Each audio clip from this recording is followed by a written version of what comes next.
This is episode 5, Sunday, February 28th, part 2. What were we discussing? Well, it was practicing the great perfection. It should be understood that displays of luminosity are the effortless arising of the radiance of self-arisen primordial wisdom. They should not be regarded as conditioned phenomena endowed with specific characteristics. They should not be regarded as conditioned phenomena endowed with specific characteristics, for if they were, all the crucial points of the definitive and secret path of the result would be lost. This is why it is necessary to distinguish the universal ground from the Dharmakaya, ordinary consciousness from primordial wisdom, the ordinary mind from awareness. What he's discussing is that a primordial wisdom that can never be separated from you, and from which you can never separate. You can pretend to have separated. It's always there. It's ever available. But there's a difference between the ordinary awareness and this awareness of the great perfection. And in all of these elaborate preparations and obsessing and going back and forth and worrying about, you're missing the fact that you're already in it.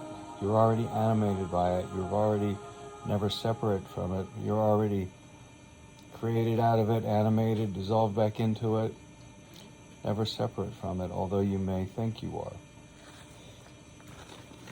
Okay, so in brief, in terms of their respective purity, the experiences that occur when the impure mind is brought under control through yoga, through the special Tibetan yoga, they are said to be as different from the displays of luminosity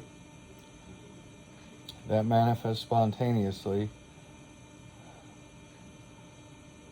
and effortlessly through the profound, skillful means of the great perfection as the earth is from the sky. So some of these practices lead to realizations that are, it's like the difference between being in the Amazon River and having a spiritual experience of the earth and the water, and then floating above the earth and seeing the whole picture anywhere you go, anywhere you look, being able to tune into every experience on the planet of every element.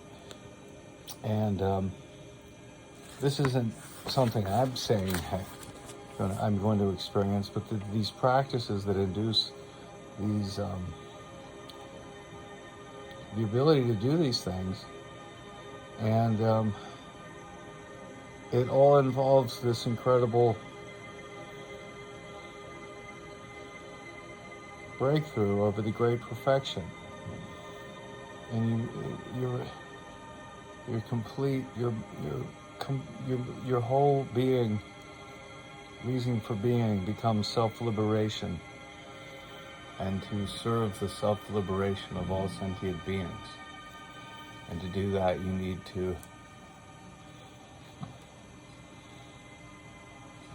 uncover the correct view, to remember the correct view, to remission, put your poisonous attributes into remission, your poison of ignorance, forgetting who you are, which is a son or daughter of the Most High God, or in terms of the Tibetan Buddhism, you are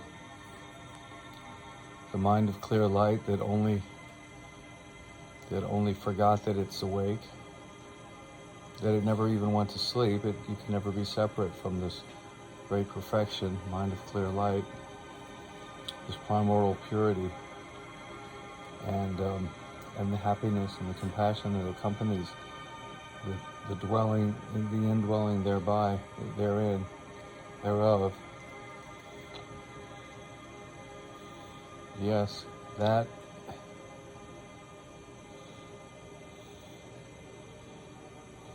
luminosity and emptiness. So that's where we left off before I had to stop the last time.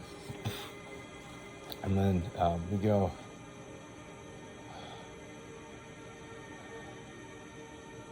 like this.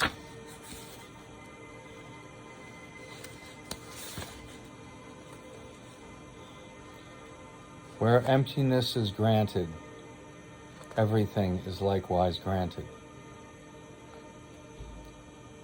Therefore, even though ultimate reality, the Dharmamata, is unconditioned, nevertheless, from its state, or as its expression, all phenomenal appearances are liable to arise. Therefore, even though ultimate reality, the Dharmata, is unconditioned, nevertheless, from its state, or as its expression, all phenomenal appearances are liable to arise. This is because their fundamental nature is emptiness. All phenomenal appearances are liable to arise. This is because their fundamental nature is emptiness, freedom from conceptual construction. As it has been said, where emptiness is granted, everything is likewise granted.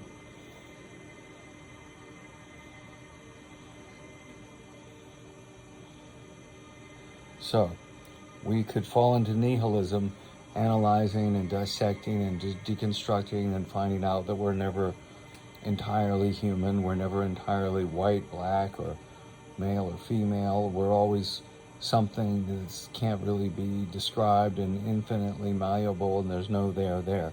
Well, in other words, the ground expanse is not empty. However, in the sense of being a mere nothingness, it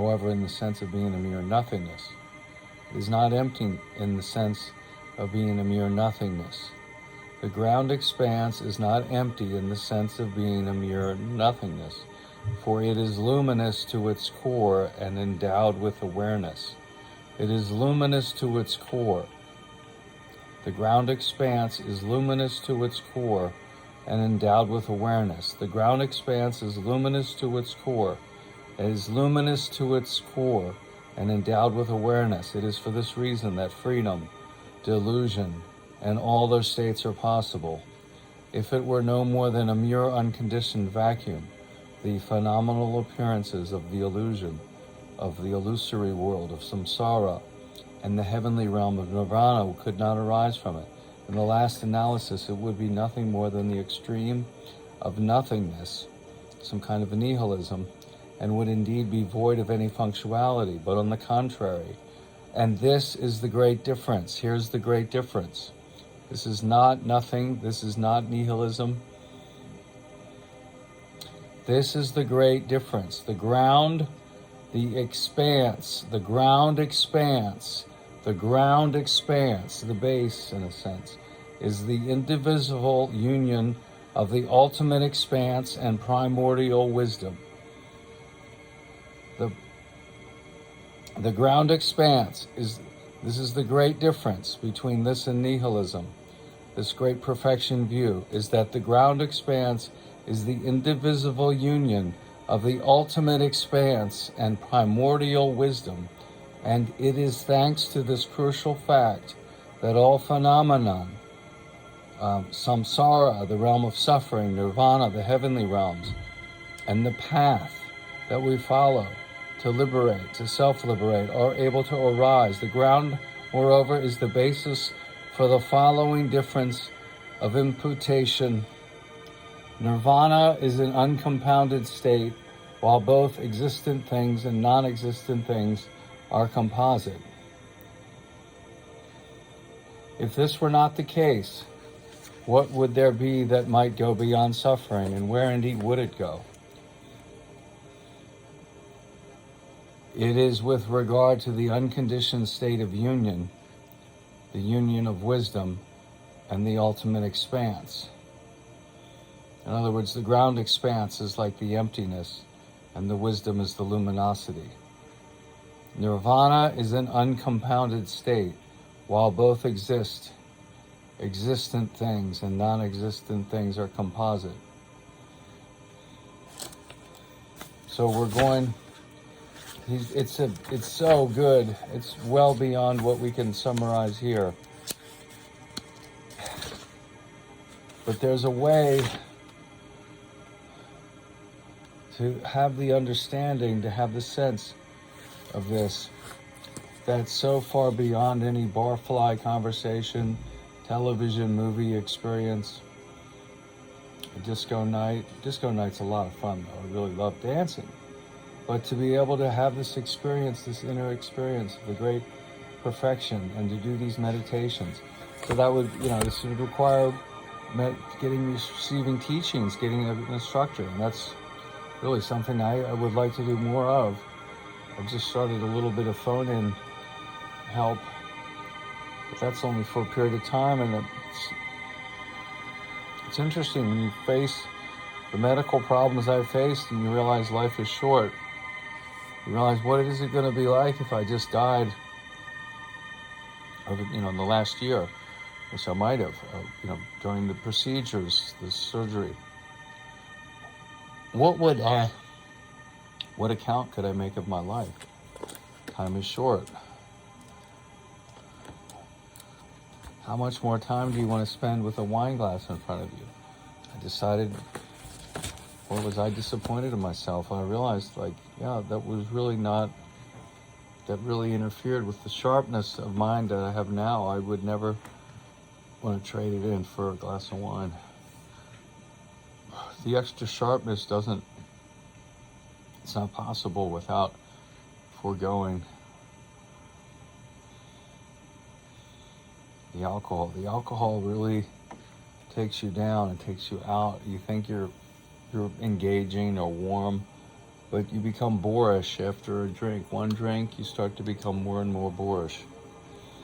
And it's the intellectual capacity's gone after 3 drinks. For, intensive study, you can read, but you're never going to have the same ability to analyze, remember, communicate, share, remember and rewrite and edit.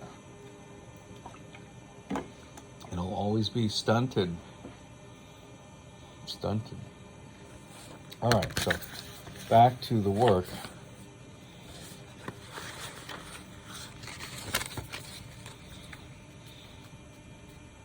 To rest in the nature of the mind once it has been seen. To rest in the nature of the mind once it has been seen. Luminosity and the ground expanse together. And to settle completely and immediately in awareness, both come down to the same thing. For this reason, all the essential points are included in the recognition of the natural and uncontrived fundamental nature of the mind.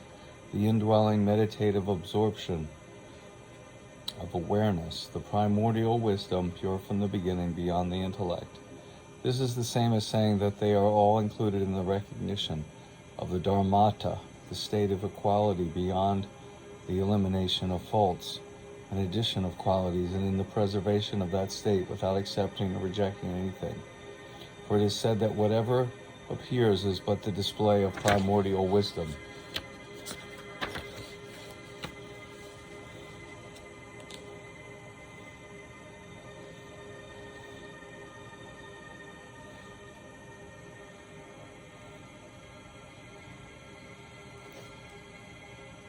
Within the nature of unconditioned ultimate reality.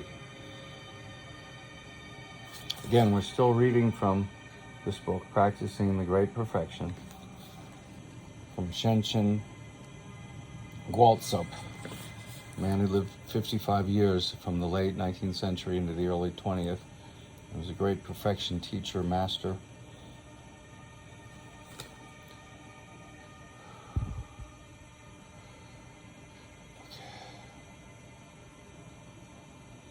When the ground's experiences first arise within the primordial ground, the gain of liberation or the failure to do so depends on the faculties of the person in question, which may be keen or dull, in the same way that a knife may be sharp or blunt. For as it is said in scriptures such as summarized wisdom and the all-creating King, anything, whether it is freedom or bondage, can arise from ultimate reality, which does not exist as anything at all. Nevertheless, the ground itself does not for that reason become either good or bad, for this very ground does not fall into any extreme. Within the nature of unconditioned ultimate reality, there is no such thing as the duality of apprehender and apprehended, but through grasping at the appearances displayed therein as being one's own, through grasping at the appearances displayed therein as being one's own. In other words, within the nature of unconditioned ultimate reality, there is no such thing as apprehender and apprehended. But through grasping at the appearances displayed therein as being one's own, one falls into delusion. One falls into delusion because you're grasping at these mental constructs or appearances. It's like mistaking a rope for a snake. Mistaking a rope for a snake. This misapprehension arises adventitiously, and yet this is nothing other than the ground's appearance, the display of the ultimate reality. Consequently, if it is traced back to its origin, it does not fall outside the display of the state of purity and equality of the formless body of light. This is why freedom nor delusion are posited as being within the state of the ground. This is why neither freedom nor delusion are posited as being within the state of the ground expanse, the dharmata. For within the ground there is neither freedom nor delusion. Freedom and delusion are ascribed to the appearances of the ground because it is through the recognition or non-recognition of these appearances as the expression of the ground that freedom or delusion occur. Therefore, although primordial wisdom of the ground of arising is within the ground, although the primordial wisdom of the ground expanse, of the ground of arising is within the ground itself does not ripen into the resultant fruit because there is no all-discerning wisdom, no self-arisen primordial wisdom manifesting within it. By contrast, at the time of the result, this same all-discerning nature, the expression of the cognitive potency, does recognize its own nature, and consequently the ground ripens into the fruit. Ripening or absence of ripening has no reality from the point of view of the ultimate analysis of the Dharmata. It is spoken of only on the conventional relative level. It is like the so-called transformation of the mind into primordial wisdom mentioned in the lower vehicles. The ways in which appearances of spontaneous presence arise through the 8 doors and so on are in general clearly explained in the tantras and the commentaries on the meaning. So basically, there's no such thing as duality in the unconditioned ultimate reality. So there's neither freedom nor delusion, because the ultimate reality is already unconditioned. The ultimate unconditioned reality. And the primordial wisdom of the ground of arising is within the ground.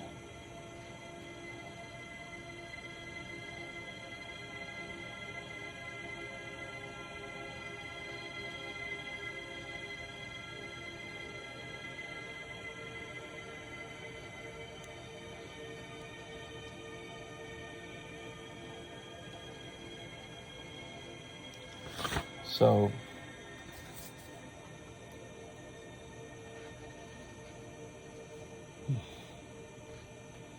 let's stop here for now. All right.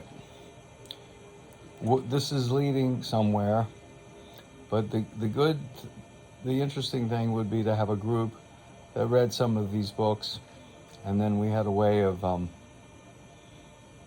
maybe I will do the radio show. I'll request that Revolution Radio, freedomslips.com, give me 4 to 6 p.m. Tuesday, Thursday, and Saturday.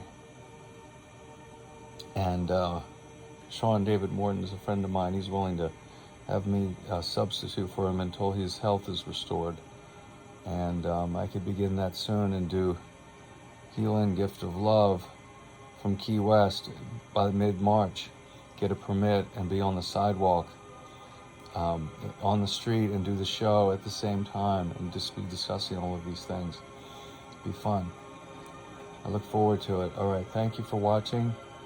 We'll finish with the first 3 verses of Psalm 9. I will praise thee, O Lord, with my whole heart. I will be glad and rejoice in thee. I will sing praises to thy name, O thou most high. I will praise thee, O Lord, with my whole heart. I will shew forth all thy marvelous works. I will be glad and rejoice in thee. I will sing praises to thy name, O thou most high. When mine enemies are turned back, the enemies, the inner enemies primarily, ignorance, forgetting who you are, selfishness, being like an animal and a hungry ghost, angry and wrathful like a hell being, passionately attached to the things of the body in this world, putting them ahead of God and service to others, poison of pride and envy. Instead of having divine humility, divine pride in yourself as a son of, daughter of God, yes, you have those things, they're blocking you. So when thine enemies are turned back, they shall fall and perish at thy presence. Alleluia.